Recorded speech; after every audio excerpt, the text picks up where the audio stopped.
दरम्यान बोट दुर्घटनेतील 57 जखमींवर उरण येथील JNPT रुग्णालयात उपचार सुरू आहेत। येथे आमचे प्रतिनिधी निखिल चव्हाण आहेत। तर निखिल, नेमकी काय परिस्थिती आहे? 57 रुग्णांवर या ठिकाणी उपचार सुरू आहेत, काय अधिकची अपडेट आहे?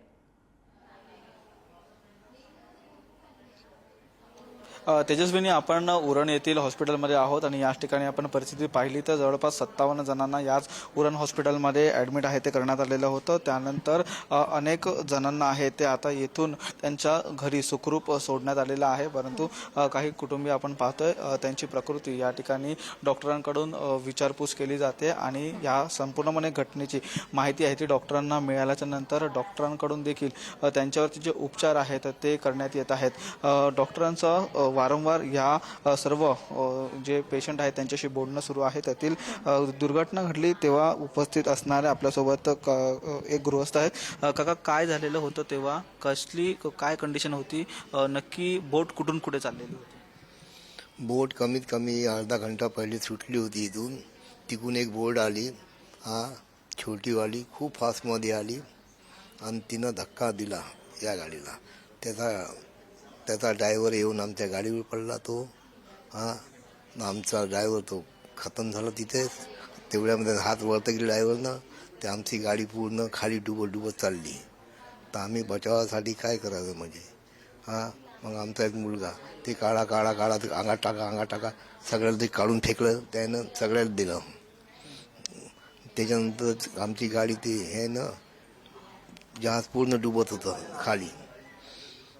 बचाव ऑरेंज कलरचं लाईफ जॅकेट आहे ते घातलेलं होतं का? ते तुम्हाला कधी देण्यात आलं? ते नंतर देण्यात आलं। त्यानं तो चिल्लाला तिकून, वो जॅकेट है बोले, निकालो बोले और दे दो बोले इनको सबको। तो आमच्या मुलानं सगळ्याला देऊन टाकलं ते जॅकेट। आता तुमची प्रकृती कशी आहे? काही तुम्हाला दुखापत झालेली आहे का? डॉक्टरांनी काय सांगितलेलं आहे? नाही, आता आम्हाला काही दुखापत काही झालं नाही आहे। आता माझे 2 मुलं आणि घरवाली माझी तिकडे आहे भरती, तिकडे आहे। आता आम्ही इकडे आहो। आता माझ्या सोन बोटाला मार आहे फक्त, बाकी काही नाही। कोण दोषी वाटतं तुम्हाला या संपूर्णपणे घटनेमध्ये? कारण वारंवार तिकडनं बोट आहेत ते ये जा करतात, परंतु अशी घटना घडली, कोण दोषी वाटतं तुम्हाला? तुम्ही स्वतः तिकडे होता। ते छोटी बोट आली ते तिची पूर्ण गलती आहे। या आमच्या इकडल्या बोट नाही आहे ना, तिचा काही नाही दोष। ते तिकडनं आली ते तिनं स्वतःहून मारलं असं वाटते मला। बोट बुडायला लागली तेव्हा तुम्ही लोकांनी काय केलं? सर्वप्रथम कोण तुम्हाला वाचवायला पहिला आला तिकडे? आम्ही खूप चिल्लावलो, एवढं चिल्लावलो की खूप। एक बोटवाला आला, तो पलटून चालला गेला। मग दुसरा बोटवाला आला, बचाव बचाव बचाव, छोटे बच्चे असं आम्ही खूप चिल्लावायला लागलो। मग तो थांबल्यानंतर 2 व्यक्ती होते पोहणारे, ते आपल्या देशातले तिकडले आहे, ते गोरे लोक। ते लोकांनी आमच्या त्या बाईचा जीव वाचवला, नाही तर ते बाई आता इथे दिसली नसती।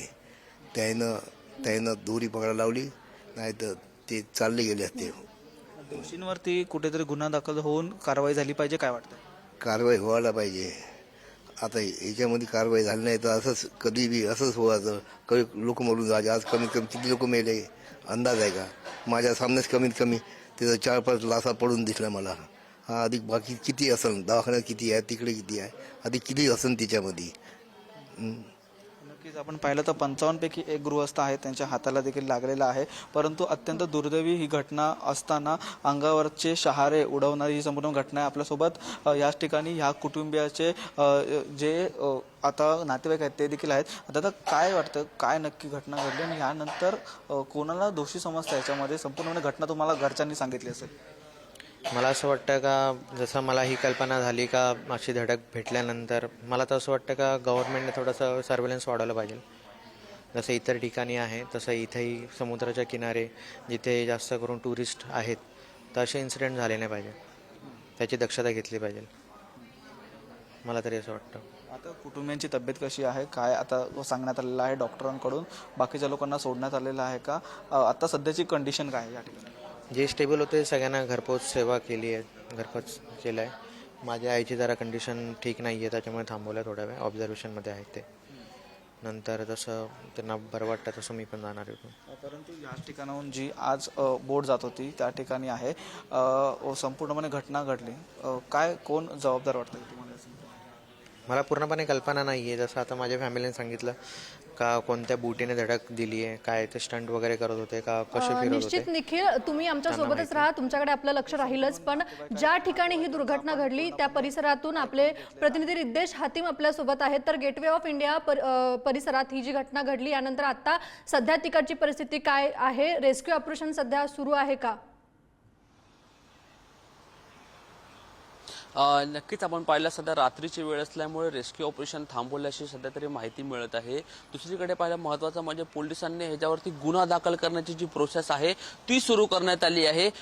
पोलीस जे चारी साईडून पोलिसांचा तो तपास आहे तो सुरू आहे. जे व्हिडिओज पोलिसांच्या हाती लागले त्या अनुसरून आणि त्याचबरोबर जे बोटीमध्ये उपस्थित नागरिक होते त्यांच्याशी देखील बातचीत करून पोलिसांनी आता गुन्हा दाखल करायची जी प्रोसेस आहे ती सुरू केली आहे. या संपूर्ण गोष्टीमध्ये दोन्ही साईडून बघितली जाणार की जी बोट होती त्यामध्ये गरजेपेक्षा जास्त लोकांना, कॅपॅसिटीपेक्षा जास्त लोकांना जे प्रवासी आहे ते भरण्यात आले होते. ह्याचा तपास आहे ते करण्यात येणार आहे. कारण जी बोटची कॅपॅसिटी, जे बोटचा मालक आहे त्यांचं असं मत आहे की बोटमध्ये 130 ते 134 जण बसू शकतात आणि बोटीमध्ये 114 जण होती अशी माहिती सध्या तरी समोर आली. त्यामुळे बोटचा मालक त्याचबरोबर जे चालक होते त्यांच्यावरही गुन्हा दाखल होणार का हे देखील पाहणं महत्त्वाचं असणार आहे. दुसरीकडे आपण पाहिलं तर तो नेव्हीचा विषय आहे. तो नेव्हीमध्ये देखील त्या नेव्हीचे जे अधिकारी होते जे बोटमध्ये होते त्यातून एक अधिकाऱ्यांचं जे डेथ झाली आहे. उर्वरित 3 ते 4 अधिकारी होते ते बोटीवरती होते आणि त्यांच्यावर देखील उपचार सुरू आहेत. त्यांच्यावरती देखील काय कारवाई होते हे देखील पाहणं महत्त्वाचं असणार आहे. आणि त्या अनुसरून सर्वात आधी चौकशी आहे, जो तपास आहे तो सध्या कोलाबा पोलीस आहे यांच्याकडून तो सुरू आहे.